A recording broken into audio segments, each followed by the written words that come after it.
कृष्ण गोकुळी जन्मला, दृष्टा चळ काप सुटला, होता कृष्णाचा अवतार, आनंद करीती घरोघर. प्रस्तुत सेवा प्रारंभ करण्या अगोदर परिहाराचा आहे. आपल्या खंडाळे गावामध्ये खेडकर मळ्यात श्री राधाकृष्ण मंदिर भक्तिवेदांत वारकरी शिक्षण संस्था, संत एकनाथ महाराज गुरुकुल, नंदकिशोर गोशाळा या प्रांगणामध्ये सालाबादप्रमाणे चालत असणारा अखंड हरिनाम सप्ताह वर्ष 16वे. या 16व्या वर्षामध्ये आपण जगद्गुरु श्रीमंत तुकोबराया यांचं चरित्र आपण 6 दिवस चरित्रकथा केली. तुकोबरायांचा 375वा म्हणजे त्रिशतकोत्तर अमृत महोत्सव सोहळा असल्या कारणानं आपण जगद्गुरु तुकोबरायांचं चरित्र पाहिलं. कारण सदेह वैकुंठाचं 375वं वर्ष होतं. आज जागराचं कीर्तन आहे, म्हणजे काल्याच्या आदल्या दिवशीची सेवा मागणीपर प्रकरणातील अभंग घ्यावा लागतो.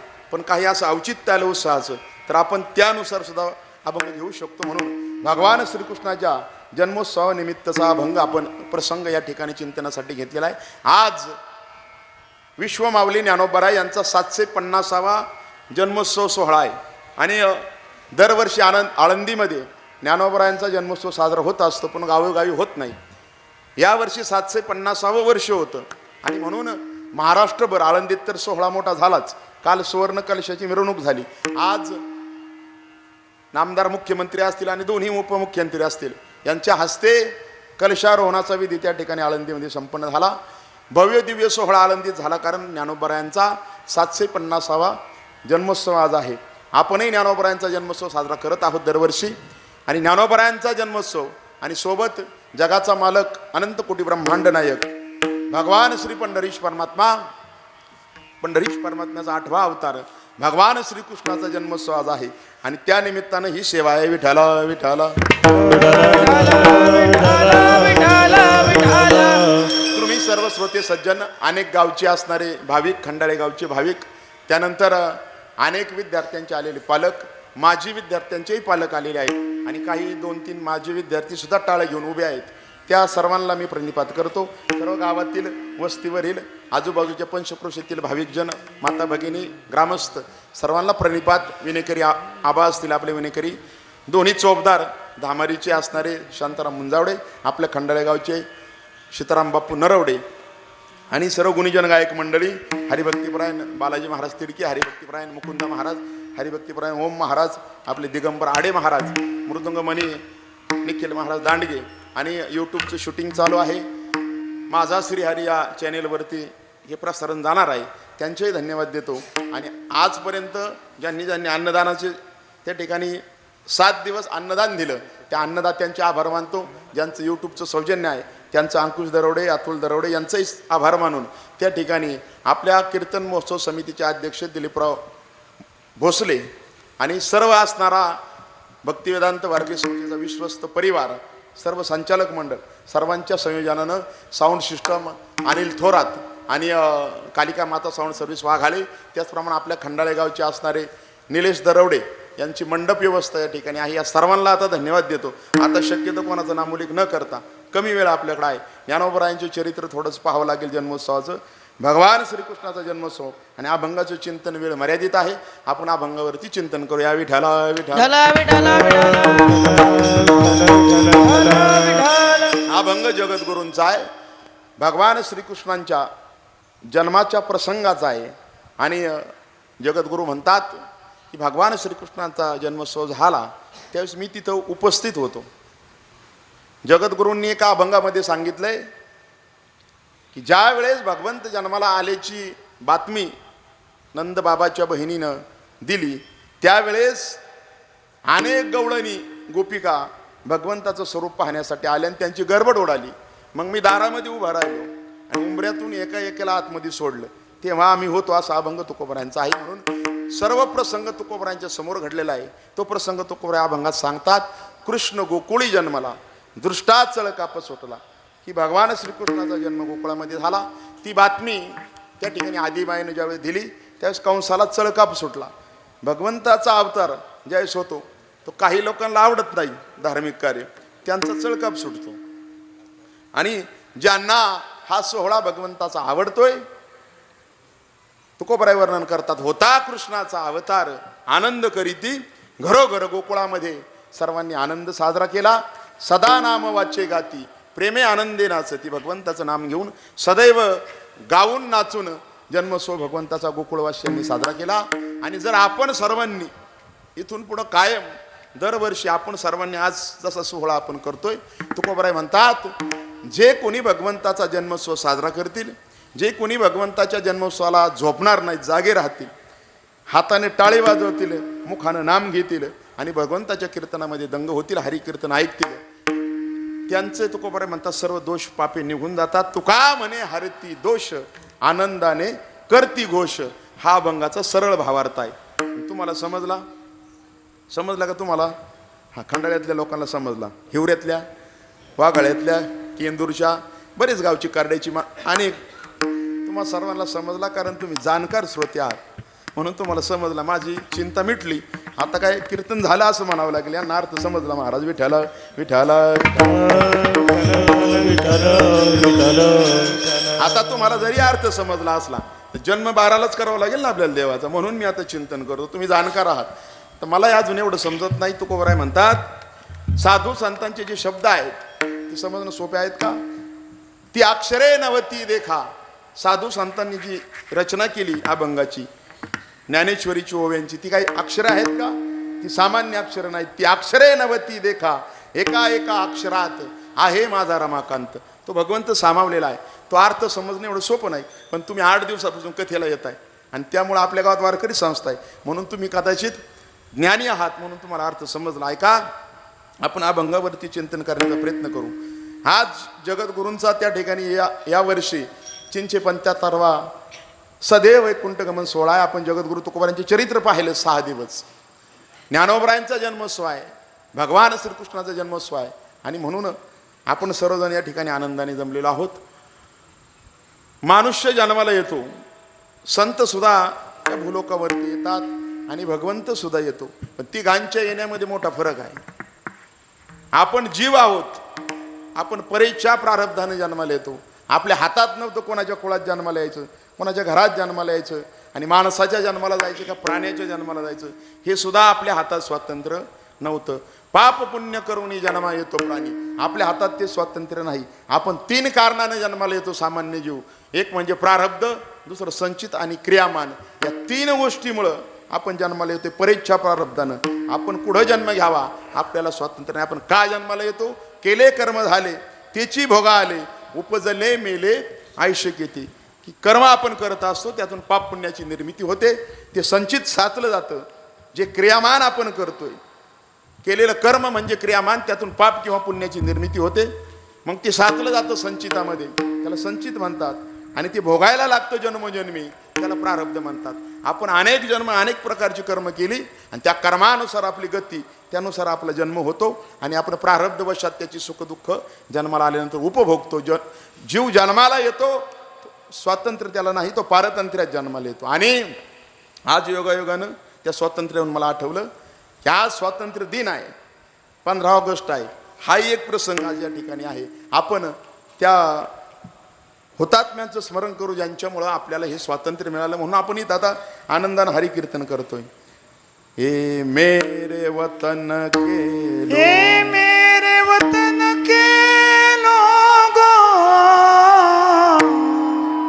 तुम खूब लगा लो नारा, ये शुभ दिन है हम सबका, लहरा लो तिरंगा प्यारा, पर मत भूलो सीमा पर वीरों ने जान गवाए, कुछ याद उन्हीं भी कर लो, कुछ याद उन्हीं भी कर लो, जो लौट के घर ना आए, जो लौट के घर ना आए। ये मेरे वतन के लोगों, जरा आँखों में भर लो पानी, जो शहीद हुए उनकी जरा याद करो कुर्बानी। मेरे वतन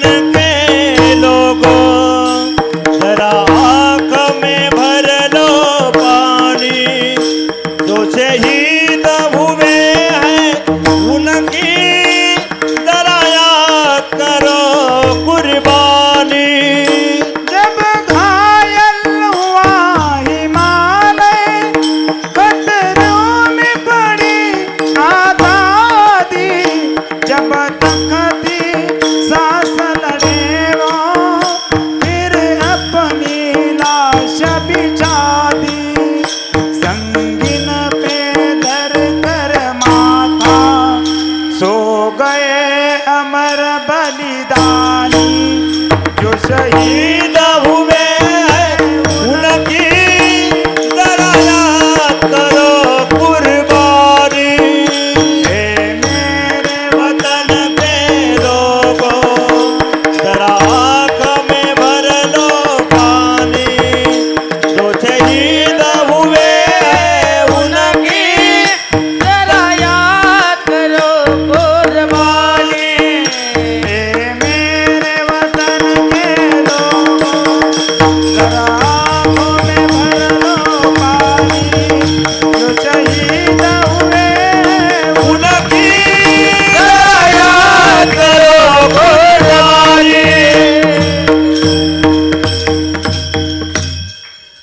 स्वातंत्र्य दिन आज आहे.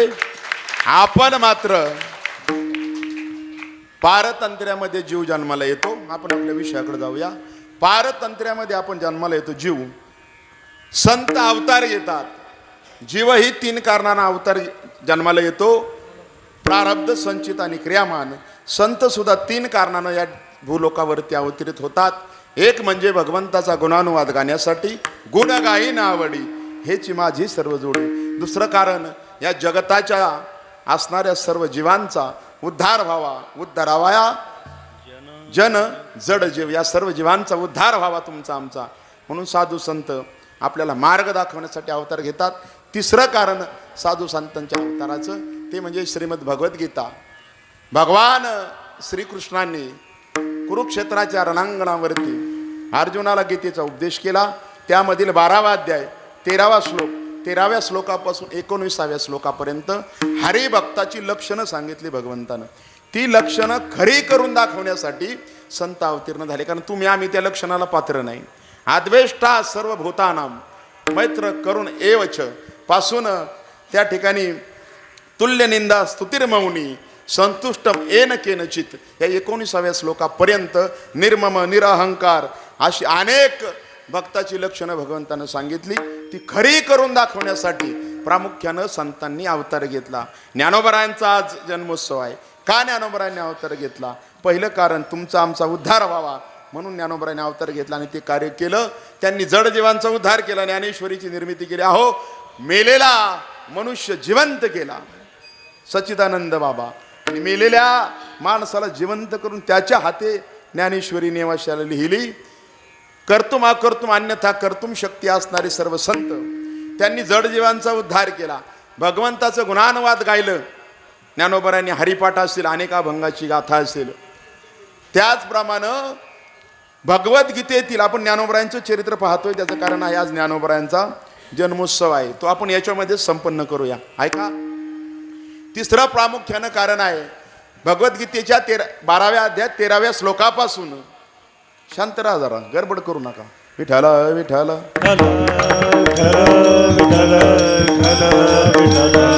भगवद्गीतेच्या 12व्या अध्यायात 13व्या श्लोकापासून 19व्या श्लोकापर्यंत जी भक्ताची लक्षणं सांगितली. अद्वेष्टा सर्व भूतानाम मैत्र करुण एवच निर्मम निराहंकार या श्लोकापासून 13व्या तुल्य निंदा स्तुतिर मौनी संतुष्टम येन केनचित इथं भक्ताची लक्षणं आली. त्यातील निर्मम लक्षण आपण पाहिलं. त्याचा अर्थ असा आहे, ममताच नाही, शरीराची नाही, घरातल्यांच्या नातेवाईकांची नाही. असे साधू झाले का आपल्या वारकरी संप्रदायात? झाले. आपल्या शिरूर तालुक्यात झाले. संत श्रेष्ठ कान्होराज महाराज, त्यांच्याकडे ज्यावेळेस काशीचे ब्राह्मण आले त्यांना असं समजलं होतं की हे ब्रह्मज्ञानी आहेत. पण ज्यावेळेस आले ज्ञानप्राप्तीसाठी ते आपल्या नातवांबरोबर मुलांबरोबर खेळत होते. ते म्हटले हे तर संसारी पुरुष आहेत. त्यांनी मुलं उचलली आणि विहिरीत टाकून दिली. ममताच नाही बायका मुलांविषयी, हे त्यांनी करून दाखवलं. असे प्रत्येक लक्षणाचे एक एक साधू आपल्या संप्रदायात झालेत.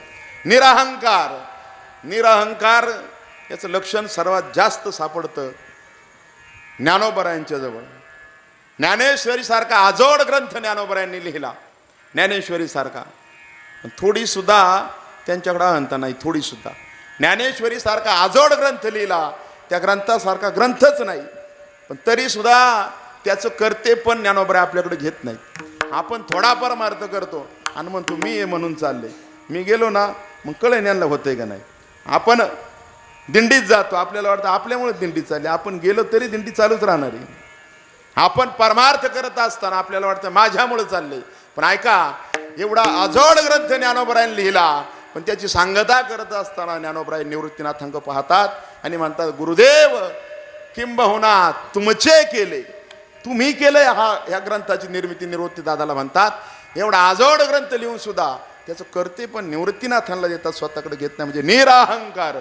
अहंकार ज्ञानोबरायांक कवडी मात्र सुद्धा नव्हता. अशा एका लक्षणाचा साधू सापडतो. कैवल्याचा पुतळा प्रगटला भूतळा, कैवल्याचा पुतळा प्रगटला भूतळा, कैवल्याचा पुतळा प्रगटला भूतळा, कैवल्याचा पुतळा प्रगटला भूतळा. चैतन्याचा जिव्हाळा ज्ञानोबा माझा, चैतन्याचा जिव्हाळा ज्ञानोबा माझा, ज्ञानोबा ज्ञानोबा ज्ञानोबा माझा, हे ज्ञानोबा ज्ञानोबा ज्ञानोबा माझा. कैवल्याचा पुतळा प्रगटला भूतळा, कैवल्याचा पुतळा प्रगटला भूतळा, कैवल्याचा पुतळा प्रगटला भूतळा, कैवल्याचा पुतळा प्रगटला भूतळा. साधकांचा माय बापा दर्शने हरेता, साधकाचा माया बाबा दर्शने हरे ताप, सर्वभूती सुखरूप ज्ञानोबा माझा, सर्वभूते सुखरूप ज्ञानोबा माझा. चालविली जडा भिंती हरली चांगयाची भ्रांती, अलविडी जड भेंडी हरले चांगयाची मोक्ष मार्ग का सांगाती ज्ञानोबा माझा, मोक्ष मार्गीचा सांगाते ज्ञानोबा माझा. मुखी वेद बोलविला गर्व द्विजांचा हरविला, मुखे वेद बदविला गर्व तुझ्या तारविला. मोक्ष मार्गी प्रगटला ज्ञानोबा माझा, ज्ञानोबा माझा. साम्राज्य दीपिका वर्णिली गीते दीपिका, साम्राज्य दीपिका वर्णी दीपिका, माता प्राण सका ज्ञानोबा माझा, विठोबाचा प्राण ज्ञानोबा माझा. सेवेला निदान शरण एका जनार्दन, लोक्याचे जीवन शरण एका जनार्दन, त्रैलोक्याचे जीवन ज्ञानोबा माझा, लोक्याचे दान ज्ञानोबा माझा. हे ज्ञानोबा ज्ञानोबा ज्ञानोबा माझा, हे ज्ञानोबा ज्ञानोबा ज्ञानोबा माझा. कैवल्याचा पुतळा प्रगटला भूतळा,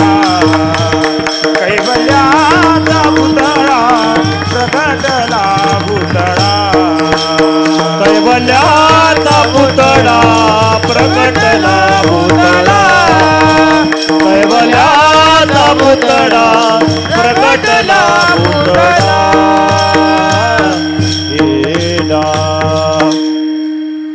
कैवल्याचा पुतळा प्रगटला भूतळा, कैवल्याचा पुतळा चैतन्याचा जिवाळा, साधकाचा मायबाप विठोबाचा प्राण सखा. ज्ञानोबरायांचा आज श्रीकृष्ण अष्टमीच्या दिवशीच जन्म झाला. त्याचं कारण आहे महाविष्णूचा अवतार सखा माझा ज्ञानेश्वर भगवंताचाच अवतार आहे ज्ञानोबराय. म्हणून कृष्ण अष्टमीच्या दिवशी ज्ञानोबरायांचा जन्म झाला. संत श्रेष्ठ ज्ञानेश्वर महाराज की जय. माऊली ज्ञानेश्वर महाराज की जय. ज्ञानोबाराया माझ्या तुकोबाराया, ज्ञानोबा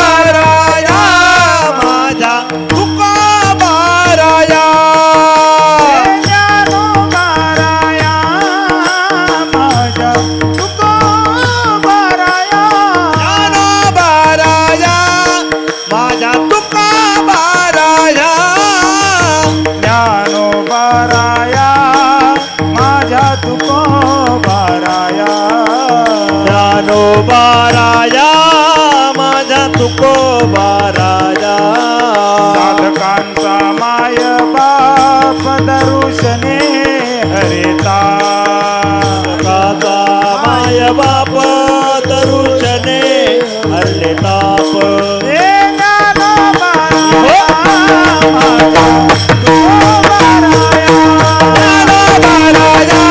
माझा तुकोबा राजा ज्ञानोबा माऊली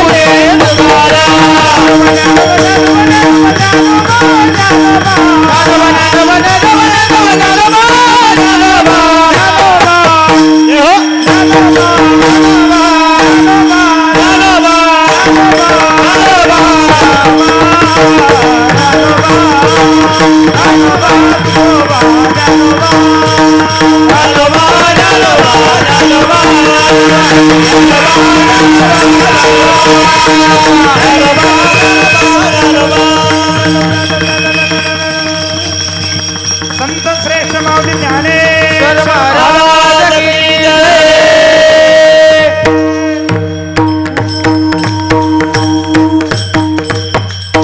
भगवान संत श्रेष्ठ विश्व माऊली ज्ञानोबरायांचं आज प्रागट्य झालं. आपण छोटासा प्रसंग पाहिला, आपल्याकडे वेळ कमी आहे. तिकडून टाळाचा आवाज मला येत नव्हता, त्याच्यामुळे ही दोन्ही इथं बोलवली. आणि ती जरा झोपला आल्यात का काही मला कळना. ज्यांच्या ज्यांच्या घरचे आले नाही ते खाली बसा वाटलं, तर तुम्ही बाकीचे नाचसान बरोबर. विठाला विठाला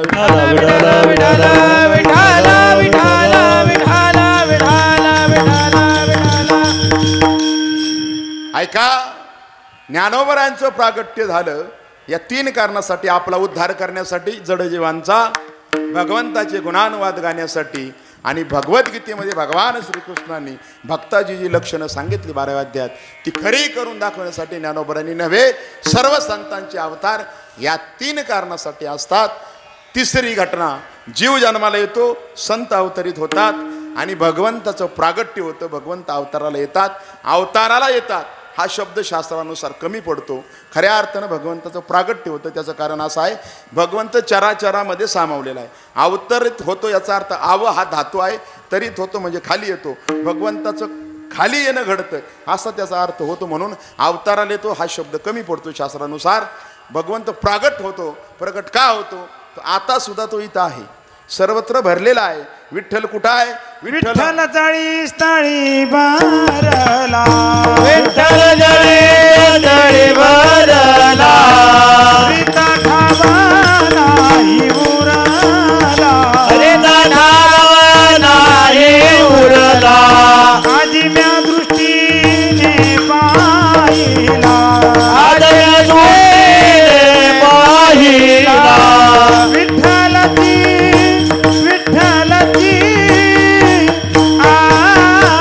विठ्ठल म्हणता रे बाप, पदरी आले पुण्य माप, विठ्ठलची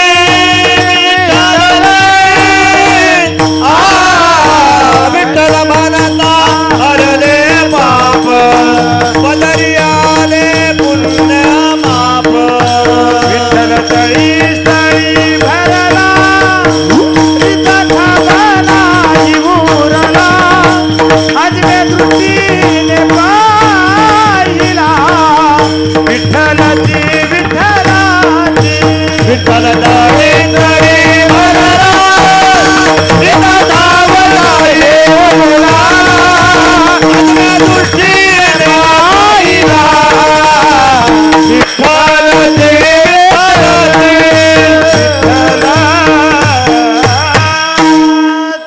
विठ्ठल जळी स्थळी भरला, रिता ठाव नाही उरला.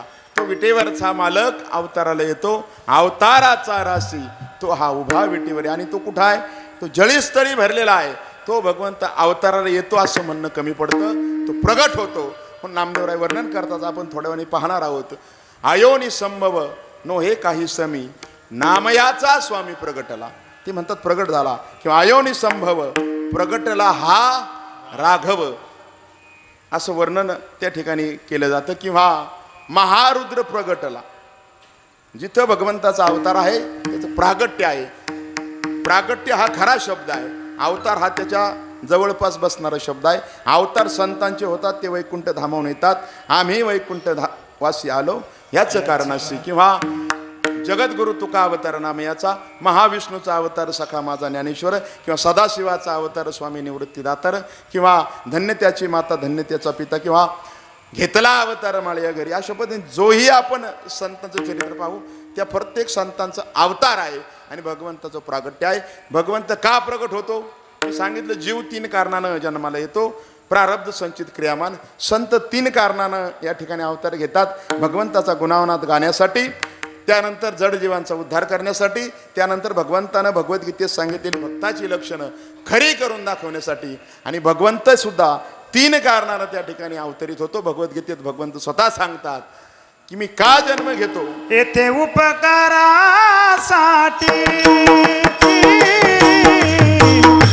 येथे उपकारासाठी, येथे उपकारासाठी,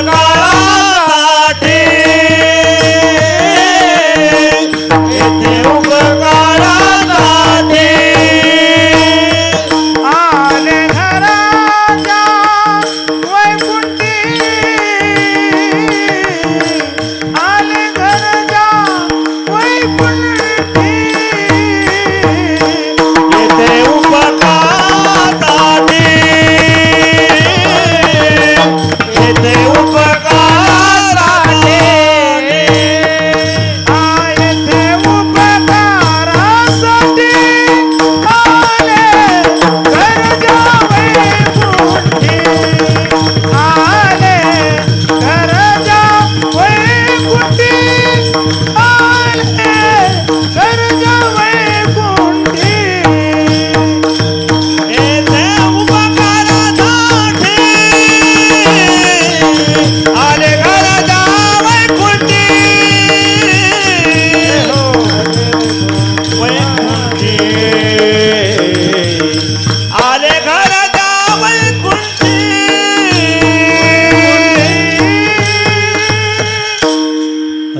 परमेश्वर उपकारासाठी काय उपकार करतो देव आपल्यावरती? ऐका, 3 कारणामुळं देव येतो, प्रागट होतो, अवताराला येतो. 3 कारणे कशासाठी?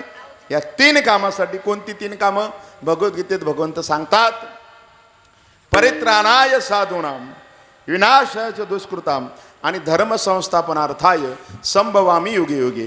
धर्म रक्षावया अवतार घेची, धर्म रक्षावया अवतार घेची, धर्म रक्षावया अवतार घेची, रक्षावया अवतार घेची, धर्म रक्षावया अवतार घेसे, धर्म रक्षावया अवतार घेसे, धर्म रक्षावया अवतार घेसे, धर्म रक्षावया अवतार घेसे. आपुल्या बाडीची भक्त जना, आपुल्या बाडीची भक्त जना, आपुल्या बाळीची भक्तजना, आपुल्या बाळीची भक्तजना. धर्म रक्षावया अवतार घेची, धर्म रक्षावया अवतार घेची, धर्म रक्षावया अवतार घेची, धर्म रक्षावया अवतार घेची. धर्म रक्षावया अवतार घेसे, धर्म रक्षावया अवतार घेसे, धर्म रक्षावया अवतार घेसे, धर्म रक्षावया अवतार घेसे.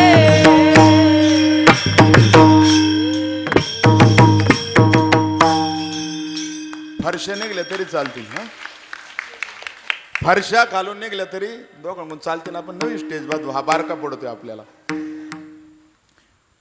भगवंतानं का अवतार घेतला? महाराजांनी प्रमाण दिलं आहे. तुका म्हणे धर्म संस्थापने केले नारायणे अवतार. का अवतार घेतला भगवंतानं?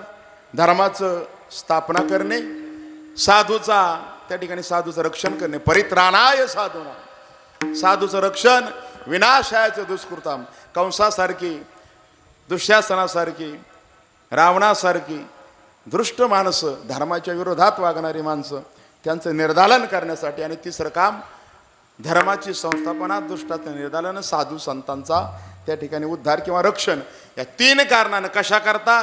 या 3 कारणाकरता. आणि कोणा करता? कशा करता हे भगवद्गीतेत सांगितलं या तिघांसाठी. पण कोणा करता भगवंत अवतार घेतो? तर 4 लोकांकरता भगवंत अवतार घेतो. ते भागवतामध्ये सांगितले. 4 लोक कोण? एक, प्रपंचामध्ये जो बद्ध जीव आहे, विषय वासना असेल, प्रपंच असेल, ज्यानं सत्य मानलंय, जो प्रपंचाच्या मायेमध्ये बद्ध झालेला आहे, त्या जीवाला परमार्थ प्रवृत्त करण्यासाठी भगवंत अवतार घेतात असं भागवतामध्ये सांगितलं भगवान व्यासांनी. की बद्ध जीवाला परमार्थ प्रवृत्त करण्यासाठी, अनुग्रहित करण्यासाठी, अनुग्रहम भूतानाम मानुष देहमाश्रितम, ज्यानं माणसाचा देह धारण केलाय, पण जो प्रपंचामध्ये बद्ध झालेला जीव आहे त्याला परमार्थ अनुरागी करण्यासाठी, परमार्थ तत्पर करण्यासाठी देव अवतार घेतो बद्ध जीवासाठी. दुसरी गोष्ट, कारण त्याच्या लीला आपण कानाने ऐकतो, आपली पाप निर्दालन होतात आणि आपण परमार्थावरती दृढ होतो. दुसरं कारण, जो मुमुक्षु जीव आहे, ज्याला समजलंय प्रपंच असत्य आहे, ज्याला समजलेलं आहे हे सर्व खोटं आहे, तरी सुद्धा मोक्ष मिळालेला नाही, परमार्थ किंवा परमेश्वराच्या तत्वाची अनुभूती आलेली नाही, असा जो जीव आहे त्याला मुमुक्षु म्हटलं जातं. त्याला परमार्थ तत्वाची अनुभूती देऊन मोक्षाचा अधिकारी करण्यासाठी भगवंत जन्म घेतात. एक बद्धासाठी, एक मुमुक्षुसाठी. तिसरा भाग सांगितला व्यासांनी की स्वतः भगवंत तिसऱ्या कोणत्या माणसासाठी जन्म घेतात? जे स्वर्गीचे देव आहेत, ब्रह्मलोकीचे देव आहेत, त्यांना सुद्धा अनुग्रहित करण्यासाठी. भागवतामध्ये ब्रह्मदेव म्हणतात की भगवंतानं मला मद अनुग्रहम, माझ्यावरती अनुग्रह केला. मी भ्रमलो होतो, काही वासरं गोपाळ घेऊन ब्रह्मदेव घेऊन गेले त्या ठिकाणी हरण करून, आणि त्याचा ब्रह्म विमोहन लीला झाली. इंद्राचा सुद्धा अहंकार घालवला. का? त्याला आठवण करून दिली की तुमचं पुण्य संपल्यानंतर ब्रह्मलोकातून नवे नवे स्वर्ग लोकातून तुमचं पतन होईल. क्षिणे पुण्य मृत्यू लोक विशंती. आता तुम्ही इंद्र आहात, आता तुम्ही ब्रह्मदेव आहात. पण तुकोबरा एक ठिकाणी वर्णन करतात, उंबरातील कीटका हे ब्रह्मांड आयुष्य लेखा.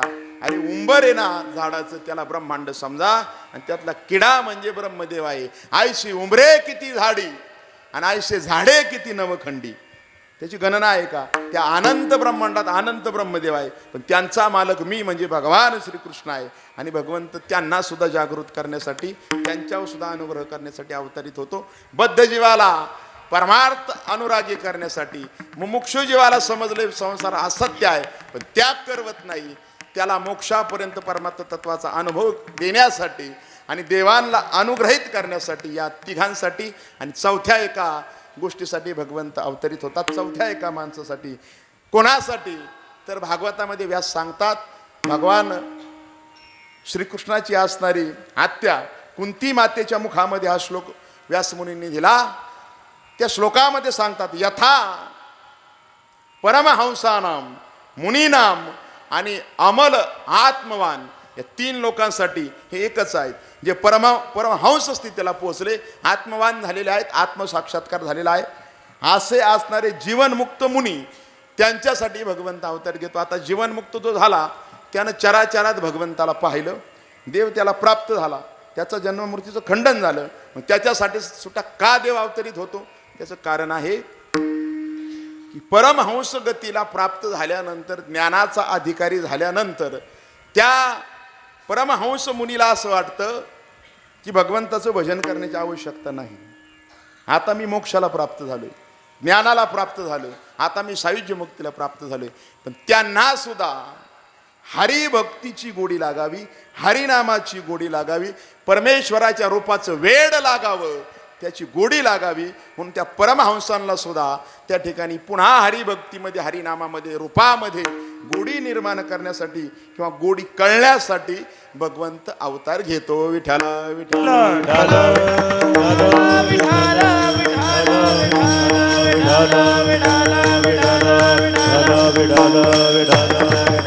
आता ज्या वेळेस भगवंत अवतीर्ण होतात त्यांचं जन्मकर्म दिव्य असतं, अलौकिक असतं, तुमच्या आमच्यासारखं नसतं. आपण लौकिक कार्य करतोय, पण भगवंताचं जन्मन अलौकिक आहे. जन्मकर्मच मे दिव्यमेवम. हे व्यक्ती तत्वता माझं जन्म आणि कर्म दिव्य आहे. जो मला सामान्य समजेल, मनुष्य समजेल, त्या माणसाविषयी महाभारतामध्ये एक श्लोक आलेला आहे. जो भगवान श्रीकृष्णाला, प्रभू रामचंद्रांना, जे भगवान आदी पुरुषाचे अवतार आहेत, 10 अवतार आणि 24 अवतार भागवतातले, हे जे आदी पुरुषाचे अनंत कोटी ब्रह्मांड नायकाचे अवतार आहेत, त्या अवताराला भगवान श्रीकृष्णाला जो माणूस समजतो, सामान्य समजतो, महाभारतामध्ये श्लोक आला. त्या माणसाचं तोंड सुद्धा पाहू नये. तोंड पाहिल्यानंतर काय करावं? सचेल स्नान आचरिती, सचेल स्नान करावं. जो मनुष्य म्हणेल की भगवान श्रीकृष्ण माणूस होते, अशा माणसाचं तोंड जरी पाहिलं तर सचेल स्नान करावं. सचेल म्हणजे आहे त्या कपड्यानिशी, कपडे सुद्धा काढायचे नाही, कपड्यासहित आंघोळ माणसाने करावी. आणि म्हणून भगवंताचं जन्मनं, कर्म करणं काय आहे? अलौकिक आहे, सामान्य नाही. आणि हे ज्याला समजतं त्याला पुनर्जन्मनं विद्यते, त्याला पुन्हा जन्म घ्यावा लागत नाही. म्हणून भगवंताचं जन्मनं अलौकिक आहे. आणि जो मनुष्य भगवंताचा त्या ठिकाणी माणूस म्हणून साधा भगवंताकडे पाहतो, भगवंत गीतेमध्ये सांगतात, तू मूर्ख आहे. अवजानांती मा मूढा मानुषी तनुमाश्रितम. मूढा म्हणजे मूर्ख. जो मला समजतो मी मनुष्य आहे साधा, तो मूर्ख आहे. हे भगवंतानं स्वतः भगवद्गीतेमध्ये सांगितले. म्हणून भगवंताचं जन्मनं अलौकिक आहे. आणि ज्याचं जन्मनं अलौकिक आहे त्याचे आपण सोहळे करावे. एका साधूंबरोबर मी फोटो काढला नाशिकला. निवृत्तीनाथ दादांच्या समाधीवरती आम्ही डोकं ठेवलं, पाया पडलो. आम्ही 4-2 कीर्तनकार महाराज होते, नंदकिशोर दादा होते. आम्ही निवृत्तीनाथ दादांच्या समाधीचं दर्शन घेतलं. पुन्हा बाहेर आलो. तिथं काही गर्दी नसते जास्त. पुन्हा जाऊन दर्शन घेतलं. आणि तिथं पुजारी होते, ते दादांच्या कायमचे ओळखीचे होते, कारण दादाने तिथं 3-4 वर्ष ब्रह्मगिरीला रोज प्रदक्षिणा मारली. मग मी सहज म्हटलो, महाराज आपण आता फोटो काढू तुमच्याबरोबर समाधीबरोबर. महाराज म्हटले तुम्ही फोटो काढा निवृत्तीनाथांच्या समाधीसोबत, पण मला कशाला मध्ये घेताय? म्हटलं काढा, तेवढीच आठवण राहील. ते म्हटले या नासक्या कुजक्या मूर्त्य मरणाऱ्या देहाबरोबर काय फोटो काढून उपयोगी? म्हणजे आपलं जे शरीर आहे, मला हे सांगायचे, हे मर्त्य आहे, हे नाशिवंत आहे, हे विनाश पावणार आहे. हा पंचमहाभूत देह नाशिवंत मळमूत्राचा गाभा. हा देह नाशिवंत मळमूत्राचा बांधा. परिचर्म घातले रे कुर्म किटकेचा सांदा. परिचर्म घातले रे कधी कीटकाचा बांधा. रवरवती दुर्गंधी रे अमंगलतेचा बाधा. रवरव दुर्गंधी रे अमंगलतेचा बाधा. मरे त्या हरिहरा नित्य जाई रे गोविंदा. मरे त्या हरिहरा शरण जावे गोविंदा. पर्यंते मदन सो सोहम तो रे बाळा. पर्यंते मदन सो सोहम तो रे बाळा. पर्यंते मदन सो सोहम तो रे बाळा. पर्यंते मदन सो सोहम तो रे बाळा. हा देह नाशिवंत, हा आपला मर्क शरीर आहे. या मारक्या, नासक्या, कुजक्या, सडक्या देहाबरोबर ते बाबा म्हटले, कारण ते रोज निवृत्तीनाथांची समाधीची पूजा करतायत. ते म्हटले याच्याबरोबर फोटो काढण्यापेक्षा संबंध माणसानं देवाबरोबर जोडावा. लौकिकाबरोबर जोडण्यापेक्षा अलौकिकाबरोबर जर आपला संबंध झाला तर मनुष्य त्या ठिकाणी त्याच्या जीवनाला अर्थ आहे. त्या पद्धतीनं भगवंताशी आपण नाळ जोडावी, भगवंताशी संबंध जोडावा, भगवंताला आपलं करून घ्यावा, आपला तो एक देव करून घ्यावा. तेने विन जीवा सुख नव्हे. तो अलौकिक असणारा भगवंताचा जन्म आहे. म्हणून त्यांच्या जन्माचे सोहळे आपण संपन्न करावेत. विठ्ठल विठ्ठल.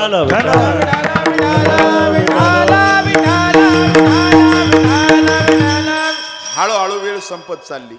भगवंताचा जन्म का होतोय आपण पाहण्याचा प्रयत्न केला.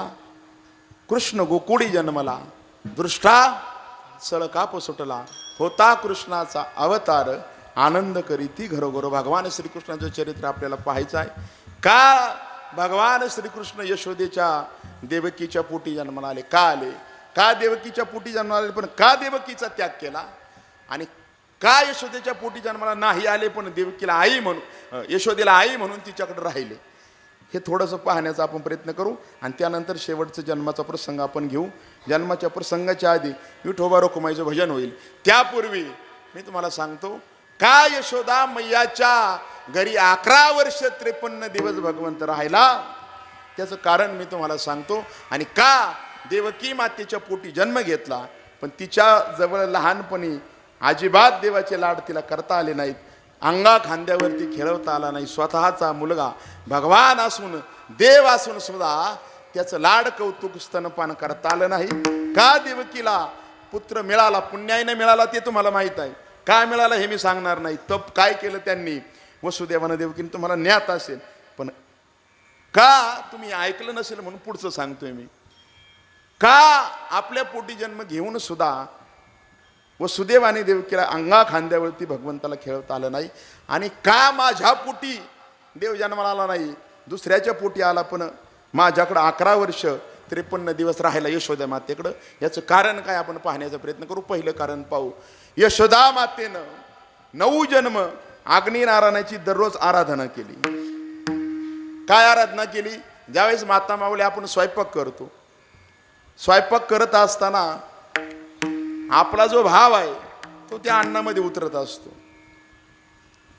गुरुवर्य किसन महाराज साखरे त्यांचा यावर्षी पर्यावसन झालं. साधू होते खूप मोठे आळंदीत, यावर्षी निवर्तले 6-5 महिन्यापूर्वी आत्ता. पण ते कुठेही कीर्तनाला गेले तर सांगायचे आणि महिलांना उपदेश करायचे एकच, तुम्ही एक काम करा म्हणायचे. ज्यावेळेस तुम्ही घरामध्ये स्वयंपाक करता त्यावेळेस रामकृष्ण हरी विठ्ठलाचं नाव घेत घेत स्वयंपाक करा. दळण करता देवाचं दळिता कांडिता हे का नाही, तुझं गाई ना अनंता, त्याचं नाव घ्या दळताना. दळण करताना दळताना आता गिरणीचं बटन चालू करताना वाटलं तर आता जातं नाही. घरामध्ये आलो दाणे निसताना त्याचं नाव घ्या, दळण करताना बटन दाबताना गिरणीचं त्याचं नाव घ्या, पीठ मळताना रामकृष्ण हरी म्हणा, गॅस चालू करताना आता चूल राहिली नाही लायटरचा झटका मारताना रामकृष्ण हरी म्हणा. तुम्ही हा म्हणता, तुम्ही स्वयंपाक करता घरी? मी त्यांना सांगतोय, तुम्ही हा म्हणले करता का? बरं असू द्या. लायटरचं बटन दाबताना रामकृष्ण हरी म्हणा, फोडणी देताना म्हणा, भाजी करताना म्हणा, भाकर चपाती लाटताना म्हणा, भाजताना म्हणा, एवढंच काम करा, बाकी काही करू नका. तुमच्या घरातलं दैन्य दुःख दारिद्र्य निघून जाईल, पाप निघून जाईल आणि तुमच्या घरात सौख्य नांदेल. ते म्हणायचं का माहिती आहे का? ते अन्न तुम्ही पहिल्यापासून शेवटपर्यंत देवाचं स्मरण करत बनवलं, तो घास आपल्या मालकाच्या मुखामध्ये गेला, आपल्या मुलांच्या मुखामध्ये गेला, ते सद आचरण करणारेच होतील. कारण अन्न आपल्या शरीरात गेल्यानंतर त्यानुसार आपले विचार होतात, त्यानुसार आपलं कर्म होतं आणि त्यानुसार घराची परिस्थिती असते. आणि म्हणून त्यांचा एकच उपदेश, एवढा जरी तुम्ही गुरुवर्य किसन महाराज साखरेंचा उपदेश घेतला तरी घरात आपले सुख येईल. ऐका, मी आधी काय सांगत होतो, यशोदा मातेनं अग्निनारायणाची उपासना केली. तिनं काय उपासना केली? साधी केली. आपण ज्यावेळेस तवा तापतो, तवा आपल्याला चपाती किंवा भाकर करायची तव्यामध्ये टाकायची, आपण सुरुवातीला काय करतो? तवा तापल्यानंतर बोट ठेवतो तव्यामध्ये, बरोबर का? हा काय खरं नाही, बोट भाजायचं नाही का तुमचं? आपण तवा तापलाय, आता मी केलाय स्वयंपाक 1-2 वर्ष म्हणून मला थोडं माहिती, जुन्या काळात, म्हणजे आता नाही करीत बरं का.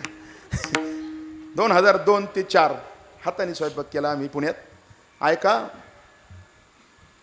आपण काय करतो? एवढी बारकी बारकी दामटी करतो भाकरीची. जुन्या बाया 9वारीवाल्या बारीक एवढी आपण भाकर करतो, छोटीशी, एकदम रुपयाच्या नाण्या एवढी, आणि ती तव्यात टाकतो. ती उलटी केली, भाजली का आपल्याला कळतं तवा तापलेला आहे. तेवढंच काम केलं तिने. काय केलं माहिती का? फक्त पहिल्यांदा ती रुपया एवढी भाकरी तव्यामध्ये यशोदा मातेने टाकली आणि ती उचलायची. ती काय खाण्यायोग्य नसते. उचलून ती त्या चुलीमध्ये अग्निनारायणाला अर्पण करताना म्हणायची, अग्निनारायणाय नमो नमः. हा तिचा नियम होता दोन्ही वेळच्या स्वयंपाकाचा. 1 जन्म केला, 2 जन्म केला, 9 जन्म दररोज 9च्या 9 जन्म ती छोटीशी 1 रुपया एवढी भाकर अग्नीला ती पहिली अर्पण करायची ना, अग्नी नारायणाय नमो नमः. त्या अग्नी नारायणाचं स्मरण करायची. या 9 जन्माच्या पुण्याईनं अग्नी नारायण तिला प्रसन्न झाले आणि अग्नी नारायणानं विचारलं तुला काय हवंय. अग्नी नारायणानं सांगितलं, अग्नी नारायणाला सांगितलं यशोदा मैयाने त्या अनंत कोटी ब्रह्मांड नायकानं माझ्या पोटी जन्म घ्यावा अशी माझी इच्छा आहे. मग अग्नी नारायणानं भगवंताची प्रार्थना केली. अग्नी नारायण सुद्धा भगवंताचं स्वरूप आहे, ते देवच आहेत. सूर्यनारायण म्हणजे देवाचाच अवतार आहे. त्यांनी भगवंताला विष्णूंना प्रार्थना केली. भगवान विष्णूंनी सांगितलं अग्नी नारायणा तुझी जी सेवा, तुझी जी आराधना 9 जन्म एकही दिवस न चुकता ज्या स्त्रीनं केलेली आहे तिचं पुण्य अपुरं पडतंय, तिचं पुण्य अपुरं पडतंय. तुझ्या इच्छे खातर मी तिचा मुलगा होईल, पण तिच्या पोटी मी जन्म घेणार नाही, त्यासाठी तिचं पुण्य अपुरं पडतंय. आणि मग जन्म घेतला देवकी मातेच्या पोटी, पण पुण्याई असल्यामुळे 9 जन्माची वाढला मात्र भगवंत कुठं यशोदा मैयाच्या जवळ. आई म्हणून हाक मारली. 11 दिवस भागवतात वर्णन आलं, 11 वर्ष आणि 53 दिवस यशोदा मैयाजवळ भगवंत राहिला. तिचं पुण्य होतं तोपर्यंत मुलगा म्हणून राहिला, तेवढंच पुण्य होतं 9 जन्माचं. आपण हा उद्योग चालू केला, म्हणजे हा उद्योग म्हणण्यापेक्षा ही साधना चालू केली तर कदाचित देवाची आपल्यावरती कृपा होईल म्हणून तुम्हाला मी सांगितलं. ऐका, आता देवकीच्या पोटी जन्माला आला तेवढी पुण्याई होती वसुदेव आणि देवकीची. ती पुण्याई तुम्हाला माहिती आहे, अनेक जन्माच्या कीर्तनात तुम्ही ऐकलेली असेल. पण मी पुढचं सांगतो का देवकीच्या पोटी जन्म घेऊन देवकी वसुदेवाला आपल्या मुलाला अंगा खांद्यावरती खेळवता आलं नाही. तो मोठा झाल्यानंतर आला आहे का नाही. मोठा झाल्यानंतर तो कुठं आईचं ऐकतोय का. मुलगा जर मोठा झाला तो कमी ऐकतो थोडासा. लहानपणी मुलाचे लाड पुरवणे ते भाग्य देवकी मैयाला लाभलं नाही. पोटी भगवंत आला हे पुण्य होतं. नंतरही शेवटपर्यंत देवकी मैया बरोबरच होता, परंतु का पोटी जन्माला आला पण लहानपणीचे 11 वर्ष देवकी मातेबरोबर राहिला नाही. त्याचं कारण आहे एक कर्म चुकलं. कोणाचं चुकलं? अहो एका साधूचं कर्म चुकलं. एक कर्म चुकलं. कोणाचं चुकलं? जगाच्या मालकाचं 7व्या अवतारामध्ये एक कर्म चुकलं म्हणून देवकीला त्याची शिक्षा भोगावी लागली. ऐका बारकाईनं, शक्यतो तुम्हाला ऐकायला मिळणार नाही ही गोष्ट म्हणून ऐका. ऐका, राम अवतारामध्ये एक भिल्लाचा मुलगा घरी आला आपल्या आईकडं. आता बारकाईनं ऐका तुम्ही. भिल्ल किरात समाजाचा मुलगा घरी आला ना आपल्या आईला म्हणू लागला, आई मी आपला व्यवसाय करणार नाही आजपासून. त्याचं वय होतं अवघं 13 वर्षाचं. किती? 13 वर्षाचं. तो मुलगा आईला म्हणू लागला की मी आपला जो जन्मजात व्यवसाय आहे आपल्या कुळाचा तो करणार नाही. काय व्यवसाय आपला? कुठंतरी पारवं मारा, कबूतर मारा, पोपट मारा, चित्र मारा आणि ती घेऊन या घरी आणि ती पाखरं मारून खा. हा आपला व्यवसाय भिलाचा. किरात समाज, भिल्ल समाज. का बाळा तू आपला व्यवसाय करणार नाही? आई मी काल एका सत्संगामध्ये एका महापुरुषाच्या हरिकथेमध्ये गेलो. त्या कथेमध्ये अनेक तरुण आले होते, अनेक सवंगडी माझे मित्र आले होते, अनेक लोक आले होते आणि त्या ठिकाणी मी हरिकथा ऐकली आणि त्या ठिकाणी आलेल्या सर्व लोकांच्या गळ्यामध्ये पवित्र तुळशीची माळ होती. त्या साधूनं सांगितलं की मनुष्य जन्माला प्राप्त झाल्यानंतर माणसानं मांसाहार करू नये, माणसानं पवित्र तुळशीची माळ गळ्यात धारण करावी, माणसानं हरिनाम घ्यावं, हरिभक्ती करावी, जेणेकरून माणसाच्या जन्माचा उद्धार होतो, नवे नवे त्यांच्या कुळाचा उद्धार होतो. आणि मी ती तुळशीची पवित्र माळ गळ्यात घातलेली अनेक लेकरं पाहिली माझ्या वयाची आणि मी आता ठरवले आहे मी आता ती पाखरं मारणार नाही, मी आता मांसाहार करणार नाही, मी आता हरिभक्ती करणार. त्या आईनं मान्यता दिली, काही हरकत नाही. आणि मग तो मुलगा अयोध्येमध्ये तपासाठी बसला, भिलाचा मुलगा, आणि भगवान श्रीकृष्णाचा प्रभू रामचंद्राच्या नामाचा धावा करू लागला, हरिभक्तीनं कृतार्थ होऊ लागला आणि दररोज हरिनाम घेऊ लागला. आता त्या काळामध्ये काही कामं ही ब्राह्मणांनीच करायची होती किंवा ऋत्विजांनी करायची होती. त्या काळामध्ये हरिनाम किंवा हरिभक्ती किंवा पूजेचा अधिकार हा शूद्रांना आहे का नाही, तर नाही म्हटलं जायचं समाजामध्ये. आपल्या वारकरी संप्रदायामध्ये अनेक संत झाले, आणि त्यांनी मग सांगितलं तेव्हा आपण हरिभक्तीत आहोत. आता आपण सुद्धा है का नाही, सकळांशी येते आहे अधिकार, कलियुगी उद्धार हरीच्या नामे, हा बोध आपल्या वारकरी संप्रदायाच्या किंवा या भारतामध्ये या कलियुगामध्ये जन्मलेल्या संतांनी दिला. आणि म्हणून आपण सर्व जातीचे लोक हरिभक्तीमध्ये आहोत. त्या काळात संतांचा अवतार नव्हता, त्या काळची गोष्ट आहे. तो मुलगा हरिनाम घेऊ लागला, हरिभक्ती भिल्लाचा मुलगा 13 वर्षाचा करू लागला. आणि एक घटना घडली. घटना अशी होती, अयोध्येमध्ये दशरथ राजाचं पुण्य एवढं होतं, एवढं वर्चस्व होतं, डोक्याची केस पिकल्याशिवाय माणसाला मृत्यू येत नव्हता. डोक्याची केस पिकली नाहीत तोपर्यंत यमाला अयोध्या नगरीमध्ये जाऊन माणसाला मृत करण्याचा मारण्याचा अधिकार नव्हता. एवढा दरारा काळावरती सुद्धा दशरथ राजाचा होता. पण एक घटना घडली. ती घटना अशी घडली, 11 वर्षाचा मुलगा मृत पावला अयोध्येमधला. अयोध्येमध्ये केस पिकल्याशिवाय मनुष्य मरू शकत नव्हता, एवढा काळावरती दबदबा होता. तो मुलगा आपल्या मामाच्या गावाला गेलेला होता. त्या ठिकाणी त्या मुलाचा मृत्यू झाला. त्या ठिकाणी मृत्यू झाला. ती अयोध्येच्या सीमेच्या बाहेर होतं ते गाव. पण मामा कंस मामासारखा होता. त्यानं ते प्रेत उचललं भाच्याचं आणि अयोध्येत आणून टाकलं.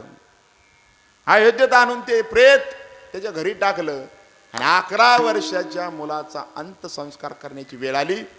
आणि वशिष्ठांकडे ती बातमी समजली. वशिष्ठ प्रभू रामचंद्राकडे गेले आणि प्रभू रामचंद्रांना सांगितलं, आता अयोध्येमध्ये केस पिकल्याशिवाय माणसाचा मृत्यू होत नव्हता, 11 वर्षाचा मुलगा मरण पावलाय. प्रभू रामचंद्र म्हटले, कोण्या कारणानं, तो काय कारण आहे त्या मुलाला मृत्यू आला? यमधर्म घाबरला कसा नाही? कारण दशरथ राजा माझे वडील, त्या प्रभू रामचंद्र राजा होते. माझ्या वडिलांचा दरारा एवढा होता की रुक्मांगद राजा आणि दशरथ राजा यांच्या नगरीमध्ये यमाला जाण्याचा प्रवेश नव्हता. म्हातारा झाल्याशिवाय मनुष्य मरत नव्हता, एवढा अधिकार त्यांचा होता. प्रभू रामचंद्रानं वशिष्ठांना विचारलं, काय कारणामुळं हा 11व्या वर्षी अकाली मृत्यू या मुलाला आला?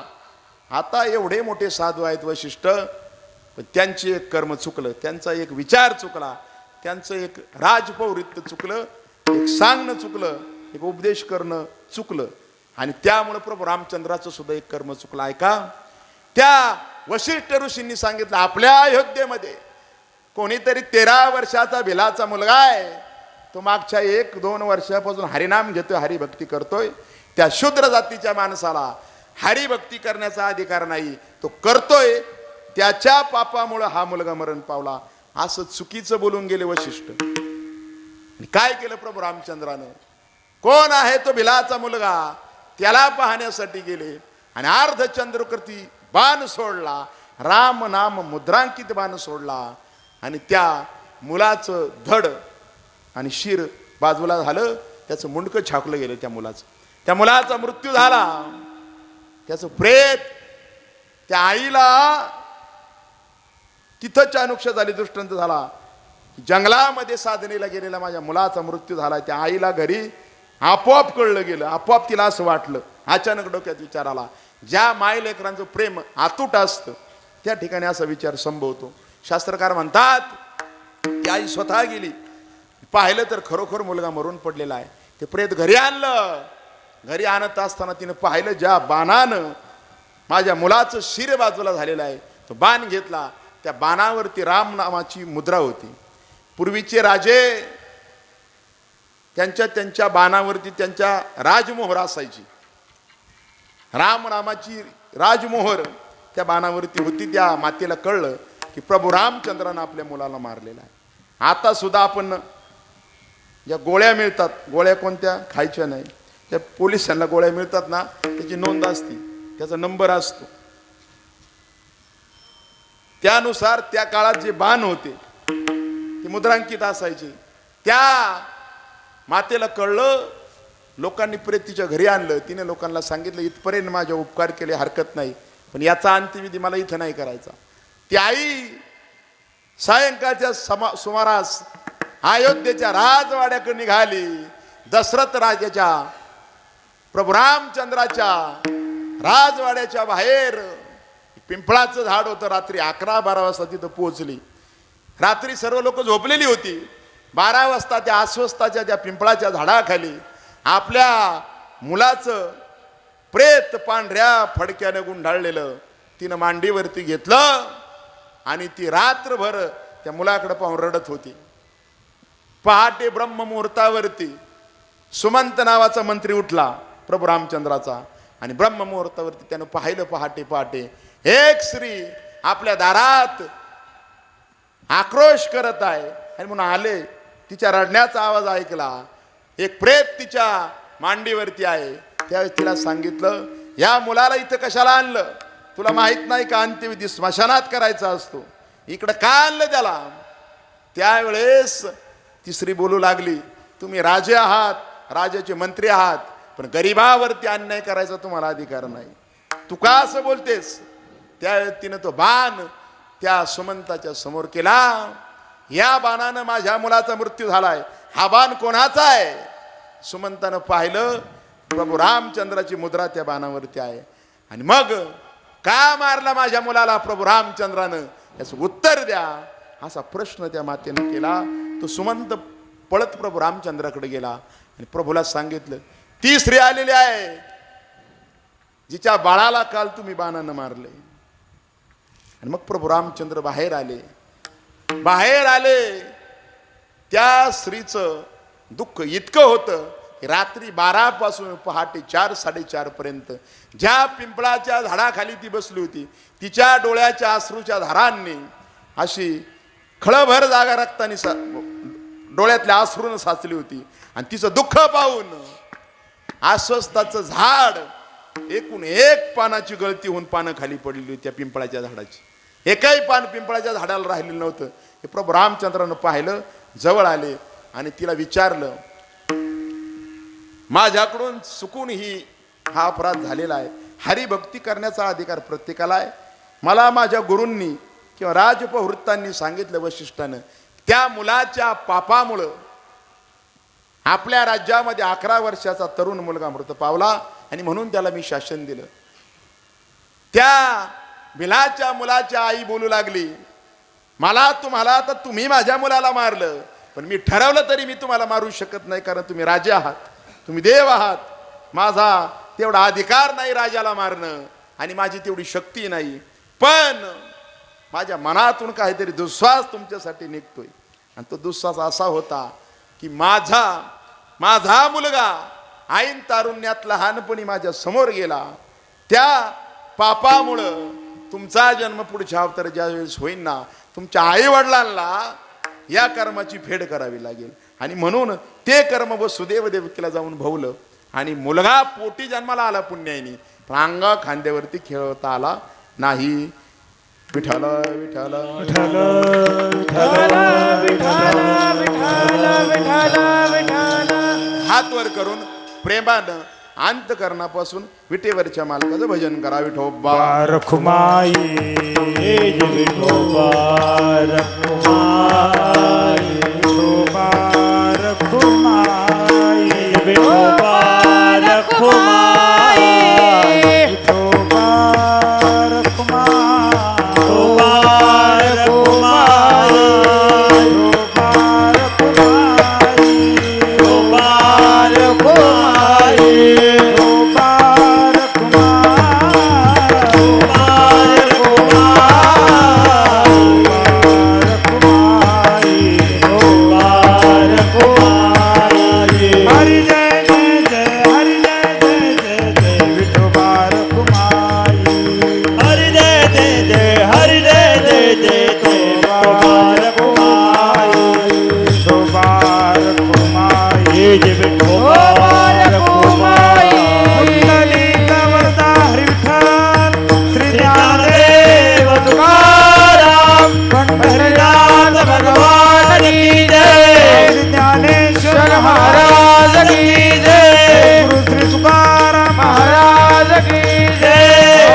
15-20 मिनिटं आपल्याकडे राहिली.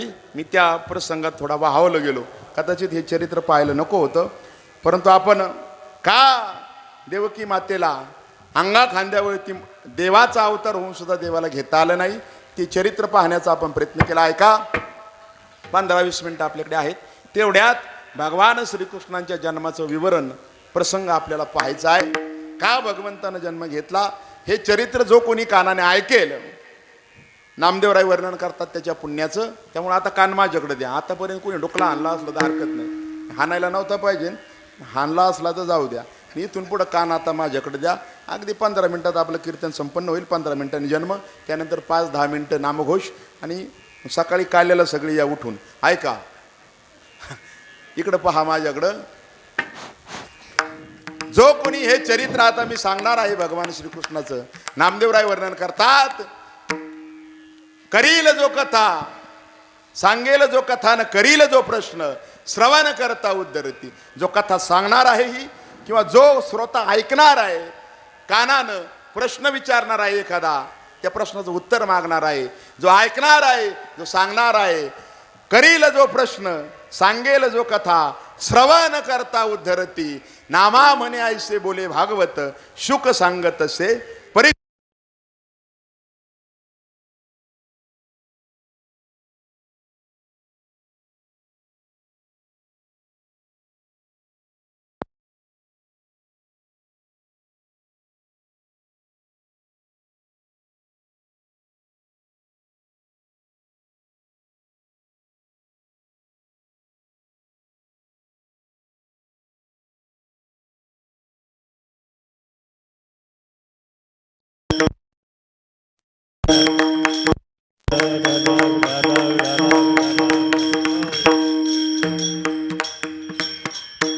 काय चरित्र ऐकून द्यायचं नाही का देवाला. ऐका ऐका, तुम्ही ऐका. काहीतरी पुण्य आहे आपलं. परत चालू झालं, म्हणजे सिस्टम चालू झाली. नाही तर इथंच 10-20 लोकांनी ऐकलं असतं, माग आवाज गेला नसता. करील जो प्रश्न, सांगेल जो कथा, श्रवण करता उद्धरती. नामा म्हणे ऐसे बोले भागवत, शुक सांगत से परीक्षिती. भगवान श्रीकृष्णाच्या प्रागट्याची कथा आहे. बारकाईनं ऐका. ज्या वेळेस भगवंताचा जन्म झाला, काय कारण घडलं. पापी ते अभक्त दैत्य ते माजले. आता मी पटापट सांगणार आहे, फक्त ऐका तुम्ही कानानं. पापी जे अभक्त दैत्य ते माजले, धरणीसी झाले ओझे त्यांचे. ओझ झालं, आणि मग वत्सरूपी पृथ्वी ब्रह्म्यापासी जाय, नेत्री वाहे तो ये सांगत अशी. या पृथ्वी मातेला दुष्टांचा पाप्यांचा भार सहन होईना. मग तिनं गायीचं रूप घेतलं, ब्रह्मदेवाकडे गेली आणि सांगू लागली, पापी ते अभक्त दैत्य ते माजले, आणि धरणीसी झाले ओझे त्यांचे. मला ओझ झाले, आता सहन होत नाही, या पाप्यांचं निर्धारण करा. मग त्या ठिकाणी ब्रह्मदेव, स्वर्गीचे देव भगवान शंकर सर्वांना घेऊन ब्रह्मदेव त्या धरणी मातेला, गायी रूपी असणाऱ्या धरणी मातेला घेऊन क्षीरसागराच्या किनाऱ्यापर्यंत गेले. वैकुंठामध्ये, भगवत धामामध्ये, गोलोक धामामध्ये प्रवेश करण्याची पुण्याई ब्रह्मदेवाची सुद्धा नाही. आणि मग त्या काठापर्यंत फक्त त्यांना जाता आलं. आणि त्या क्षीरसागराच्या किनाऱ्यापासून क्षीरसागरामध्ये शेषावरती पहुडलेल्या महाविष्णूला भगवान श्रीकृष्णांचा धावा त्यांनी त्या ठिकाणी चालू केला. आपण धावा करणार होतो, पण आता धावा घेतला आता देवाचा, आपण नंतर घेऊ जन्माच्या वेळेस. त्यांनी धावा केला. नामा म्हणे आता करतील स्तुती. स्तुती केली, आणि स्तुती केल्यामुळं काय झालं, भगवंताचं दर्शन नाही झालं, पण भगवंताचा आवाज आकाशवाणी त्यांच्या कानावरती ऐकू आली. आकाशाची वाणी सांगत असे सकळा, तळमळ मानसी करू नका, देवकीच्या गर्भा येईल भगवान, रक्षील ब्राह्मण गायी भक्त. की तुम्ही काळजी करू नका, आपापल्या लोकी निघून जा, देवकीच्या गर्भामध्ये भगवंत जन्माला येतील, काळजी करू नका. आणि मग पुढं जाताना ज्यावेळेस भगवंतांना आता अवतार घ्यायचा आहे, शेषाप्रती बोले लक्ष्मीचा तो वर, चला अवतार घेऊ आता. शेषनारायणाला, शेषाला म्हणू लागले देव, आपण आता अवतार घेऊ. त्यावेळेस शेष म्हटले, आता मी अवताराला येणार, तुम्ही तुमचे जा. म्हटले का. राम अवतारी झालो लक्ष्मण, शिविले अरण्य तुम्हा सवे. 14 वर्षावरी झाले उपोषण. राम अवतारात आलो, लक्ष्मण झालो तुमचा बारका भाऊ, आणि 14 वर्ष उपाशी ठार मारलं तुम्ही आम्हाला. आता आम्हाला यायचं नाही. त्यावेळेस भगवंत म्हटले तुझ्याशिवाय मला करमत नाही, करमणार नाही. त्यावेळेस लहान झाला तू, त्यावेळेस लहान बंधू झाला माझा, आणि मग माझ्या आज्ञेत तुला राहावं लागलं. आता एक काम कर, आता मोठा हो. वडील तू बंधू होई गा सर्वज्ञा, पाहिल मी आज्ञा सर्व तुझी. तू माझा मोठा भाऊ हो, पण माझ्यासोबत अवताराला चल. आणि मग बलिराम दादा म्हणजे शेषच अवतार आहे. बलिराम मोठे झाले यावेळेस. आणि मग कंसानं वसुदेवाला बोलवलं आणि देवकीचं लग्न वसुदेवाबरोबर लावायचा त्यानं विचार मांडला. त्याच वसुदेव म्हटले माझी 6 लग्न झालेली आहेत आधीच. किती? 6 लग्न आधीच झालेत, आता 7वं करण्याची इच्छा नाही. त्यावेळेस कंसानं तलवार उपसली पोटालाच लावली, तुला लग्न करावंच लागेल. वसुदेवांना वाटलं आता कंसाचा दरारा होता तेवढा, आता करू म्हटले लग्न, काय हरकत नाही. मग लग्न झालं, वरात निघाली. वरातीचे घोडे हातामध्ये, रथाची बहिणीची, आता बहीण चुलत बहीण आहे कंसाची, ती देवकी माता, सक्की बहीण नाही, तरी सुद्धा त्या रथाचे घोडे स्वतः कंसानं हातामध्ये धरलेले आहेत. रथ चाललेला आहे, वरात चाललेली आहे लग्नानंतर. आणि त्या वरातीच्या प्रसंगी पुन्हा आकाशवाणी झाली. आकाशाची वाणी सांगत से कंसा, मानी भरवसा बोलण्याचा, 8वा हिचा पुत्र वधील तुझला. हिचा 8वा पुत्र, जिच्या लग्नामध्ये आता तू आनंदाने नाचत आहेस, त्या बहिणीचा 8वा मुलगा तुझा वध करेल. ही आकाशाची वाणी ऐकली आणि त्यानं तलवार उपसली देवकीला मारण्यासाठी. हिलाच जिवंत ठेवली नाही. केवोनिया खळगा महाराजा धबला, केवोनिया खळगा महाराजा धबला. विको विको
मारण्यासाठी खडग उपसलं, तलवार उपसली. वसुदेव मध्ये आले, म्हटले आता ही माझी पत्नी, काही तासांपूर्वी आमचं लग्न झालंय, तिचं संरक्षण करणं माझं कर्तव्य आहे. एक काम करा, हिचा 8वा मुलगा तुम्हाला मारणार आहे, हिचा 8वा पुत्र मी तुम्हाला देऊन टाकीन, वचन देतो. आणि मग त्या वचनामुळं त्यानं बहिणीला जिवंत सोडलं. पण काय केलं, कारागृहामध्ये बंदी केलं. ज्या वेळेस पहिला मुलगा झाला, कंसाला आनंद झाला, म्हटला पहिला काय मारणार नाही. पण नारद मुनी आले. का आले माहिती का? एवढं पाप अजून पूर्ण झालं नव्हतं, त्याचा पापाचा घडा भरलेला नव्हता पूर्णपणे, म्हणून स्वतःहून देवर्षी नारद आले आणि त्याला सांगितलं 8वा पण पहिला असू शकतो आणि पहिला पण 8वा असू शकतो. त्याची लीला त्यांनी सांगितलं. एकूण मोज म्हणला बोट, 1 2 3 4 5 6 7 8, पटकन सांगतो वेळ कमी म्हणून. आणि म्हटलं आता एकूण उलट मोज बरं, 8व्यापासून पहिल्यापर्यंत, पहिलाच 8वा होईल. त्याचा काय भरोसा आहे त्या विष्णूचा? कपटीच येतो असं कोण सांगते? नारद मुनी. का सांगत होते माहिती का? पुण्य सारावया भेटे देव ऋषी, त्याचं पुण्य संपवायचं होतं. कारण हे दैत्य भक्त सर्व मारून टाकायचे होते, ही जबाबदारी नारद मुनीवर होती. आणि मग काय केलं, पहिला मुलगा मारला, 6 बाळं मारली आणि 7वा गर्भ शेष नारायण बलदेवाचा गर्भ राहिला. पण योगमायेनं तो रोहिणीच्या गर्भामध्ये नेऊन ठेवला, गर्भपात झाला. असंच कंसाला वाटलं. 8वा ज्यावेळेस पोटामध्ये आला, देवकीचे तेज दिसे जैसा सूर्य आणि कंसाचे हृदय कापत असते. की देवकीचं तेज इतकं वाढलं, कारण देव पोटामध्ये आले, कंस चळकाप होऊ लागला कंसाचा. आणि मग भगवंताचं प्रागट्य झालं. आता ऐका, प्राकट्य थोड्या वेळाने होणार आहे. मी तुम्हाला कथा सांगतोय आता जन्माची. आपण फुलं उधळणे वगैरे अजून 5-10 मिनिटांनी करणार आहोत. ऐका, भगवान श्रीकृष्णाचं प्राकट्य झालं. देव कुठे जन्माला? अहो जो देव सर्वांचा मालक आहे, अनंत कोटी ब्रह्मांड नायकाचा, असा अनंत कोटी ब्रह्मांड नायक कारागृहामध्ये जन्माला आला. कारागृहामध्ये. आपल्या घरची परिस्थिती खालीवर असली तर आपला जीव जातो, आपण ऍडजस्ट करायला पाहत नाही. जगाचा मालक तुरुंगामध्ये जन्माला आलाय. त्याने तर त्याच्याही पेक्षा आपले जन्म चांगले ठेवले. जन्माला आले, मोठी मूर्ती होती. प्रार्थना केली देवकीनं, तुला लोक म्हणतीनच कशी माझ्या पोटाला जन्माला आला. देव लहान झाले, लगेच 1 सेकंदात लहान झाले, कारण वेळ संपत आलाय. देव लहान झाले. लहान झाल्यानंतर वसुदेवानं देवाला उचललं आणि आपल्या मुलाला छातीशी लावलं. त्यावेळेस देवकी म्हटली, सोडा सोडा मिठी, लपवा लपवा जग जेठी, झनी कंसाशी कळेल, माझ्या बाळाशी मारेल. त्या कंसाला कळेल कुठंतरी लपवा माझ्या बाळाला. आता 7 मुलं गेली, याला तरी कुठंतरी वाचवा. त्यावेळेस देवकीनं तो पुत्र स्वतःच्या ओढून घेतला, मांडीवरती घेतला. त्यावेळेस वसुदेवाला कळे ना आता काय करावं. पण तो भगवंत आहे. वसुदेवानं उचलला कमळापती. आता लपवा म्हणून देवाला उचललं, फक्त उचलला कमळापती. पायीची बंधने गळती, पायातल्या बेड्या गळून पडल्या. आणि मग वसुदेवानं विचारलं, तुला न्यायचं कुठं देवा? नंदाच्या नंदाच्या नंदाच्या नंदाच्या घराला, नंदाच्या नंदाच्या नंदाच्या नंदाच्या घराला, मदनेई गोकुळाला, मदनेई गोकुळाला, मदनेई गोकुळाला, मदनेई गोकुळाला. ए नंदाच्या नंदाच्या नंदाच्या नंदाच्या घराला, घराला, नंदाच्या नंदाच्या नंदाच्या नंदाच्या घराला, घराला, मदनेई गोकुळाला, मदनेई गोकुळाला, मदनेई गोकुळाला, मदनेई गोकुळाला. माया उपजली तेथे, देवी आली मग येथे. माया उपजली तेथे, ठेवी आले बदलेते. माया उपजली तेथे, देवी आली मग येथे. ओ आ ला ला ला ला ला ला ला.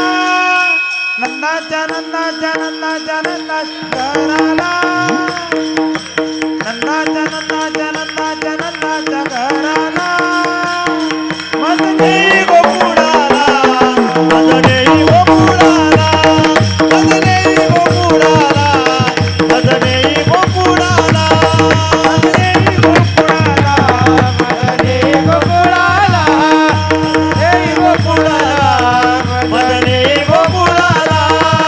मदनेई गोकुळाला, मदनेई गोकुळाला. नंदाच्या घराला, मज नेही गोकुळाला. आणि मग त्या ठिकाणी लोक तुडवीन ती गाई बरं इथपर्यंत आली. वेगवेगळे प्रयोग करतात मुलं आमची. विठ्ठल विठ्ठल.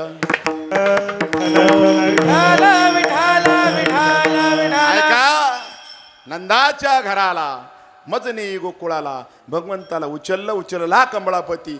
पायीची बंधने गळती. आणि काय झालं? दरवाजे माया घाली आश्र रक्षपाळा. मायेनं आश्र घातलं, दरवाजे उघडले. भगवंत यमुना, वसुदेव यमुना मैयापर्यंत आलेले आहे.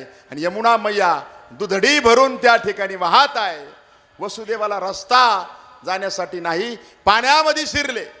गळ्यापर्यंत पाणी आलं, कानापर्यंत, नाका तोंडात पाणी जाऊ लागलं. त्यावेळेस भगवंताला समजलं.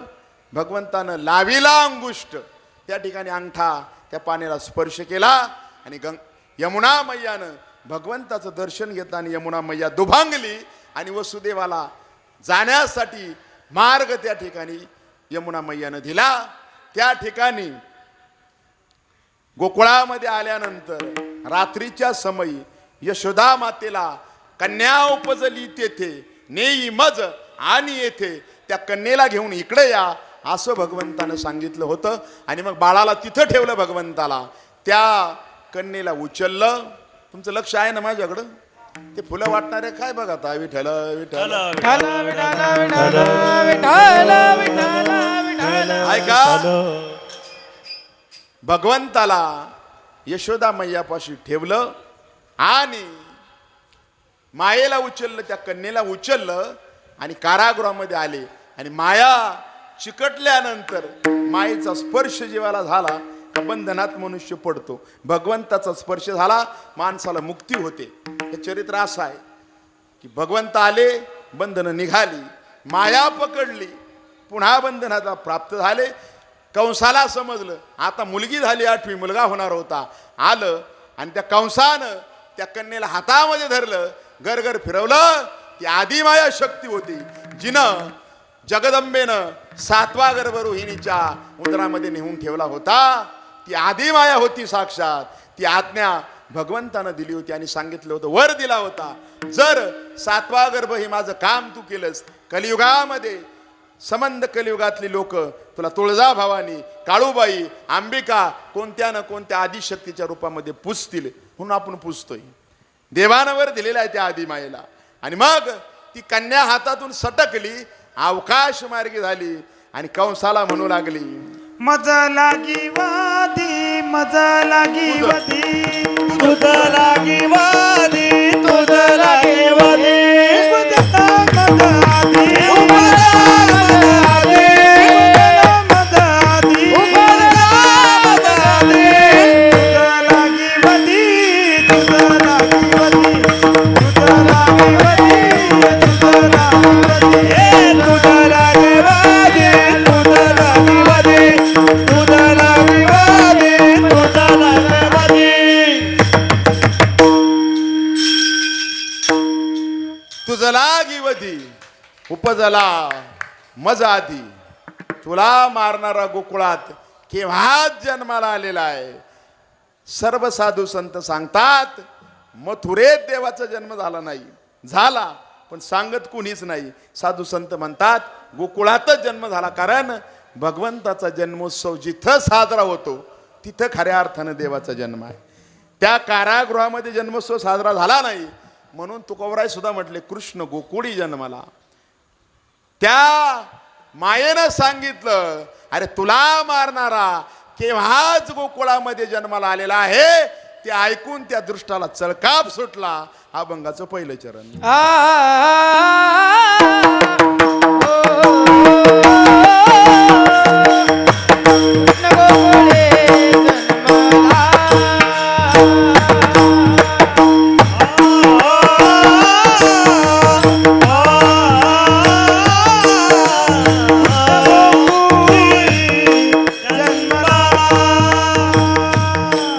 कृष्ण गोकुळे जन्मला, दृष्टा सळगाप सुटला. कृष्ण गोकुळे जन्मला, दृष्टा सळगाप सुटला.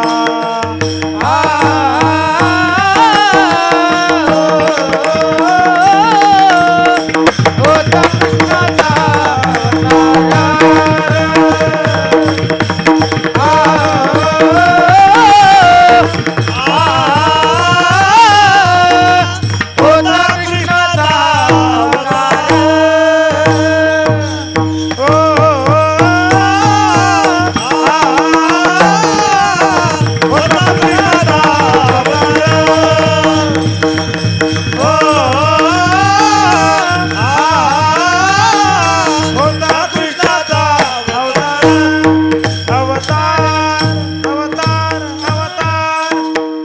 गोकुळी जन्मला, दृष्टा सळकाप सुटला. भगवंताचं प्रागट्य झालं. तुमच्याकडे आता फुलं वाटलेली आहेत. आता अभंग होईल जन्माचा. जन्माचा अभंग महाराज गातील. हा अभंग जसा संपेल पुंडलिक वरदाचा घोष होईल. पलीकडच्या लोकांनी ज्ञानोबरायांच्या पाळण्यावरती, ज्ञानोबराय ही साक्षात कृष्णच आहेत आणि भगवंताच्या पाळण्यावरती फुलं टाका. अलीकडची लोक आहेत, तुम्हाला जमलं तर मागं वळून टाका. किंवा इथं एक कृष्ण आहे, हे विनेकरी कृष्ण आहेत आणि नारदाच्या गादी उभं राहिलेला देव असतो असं साधू संत म्हणतात. तुमची फुलं इकडे ह्या बाळाच्या किंवा विनेकऱ्यांच्या अंगावरती टाका आणि तिकडच्या लोकांनी फुलं तिकडं टाका आणि बसून राहा. कारण पुंडलिक वरद झाल्यानंतर भगवंताच्या नामाचा नामघोष होईल आणि त्यानंतर कीर्तनाची त्या ठिकाणी थोड्या वेळात सांगता होईल. आता भगवंताचा जन्म केव्हा झाला नामदेवराय वर्णन करतात. दशरथे मारिला तोची होता मास. दसरते मारिला तोची होता मास. दसरथे मारिला तोचे होता मास. वर्षा ऋतू असे पूर्ण पक्ष. वर्षा असे पूर्ण पक्ष. वसुनाम तिथे बुधवार असे. वसुनामाचे बुधवार असे. सुख सांगत असे परीक्षिती. सुख सांगते परीक्षिते. रोहिणी नक्षत्र द्रोण प्रहर रात्र. रोहिणी नक्षत्र दोन पहर रात्र. माया घाली अस्त्र रक्ष पाळा. माया घालीले लक्ष पाळा. नवग्रहानुकूल सर्वाचे जे मूळ. नवग्रहाचे मूळ. वसुदेव कपाळ धन्य धन्य. वसुदेव कपाळ धन्य धन्य. जयाचा तो वंश तयासी आनंद. जयाचा तो तयासे आनंद. माझ्या कुळी गोविंद अवतरला. माझा कोणी गोविंद अवतरला. ओ योनी संभव नोहे काही श्रमी. नामयाचा स्वामी प्रगटला. नामयाचा स्वामी प्रगटला. अयोनी संभव डोळे काही जमीन. नवयाचा स्वामी प्रगटला. नवयाचा स्वामी प्रगटला. पुंडलिक वरदा श्री ज्ञानदेव तुकाराम पंढरीनाथ भगवान की जय. गोपाल श्री कृष्ण भगवान की जय. गोविंद गोपाल.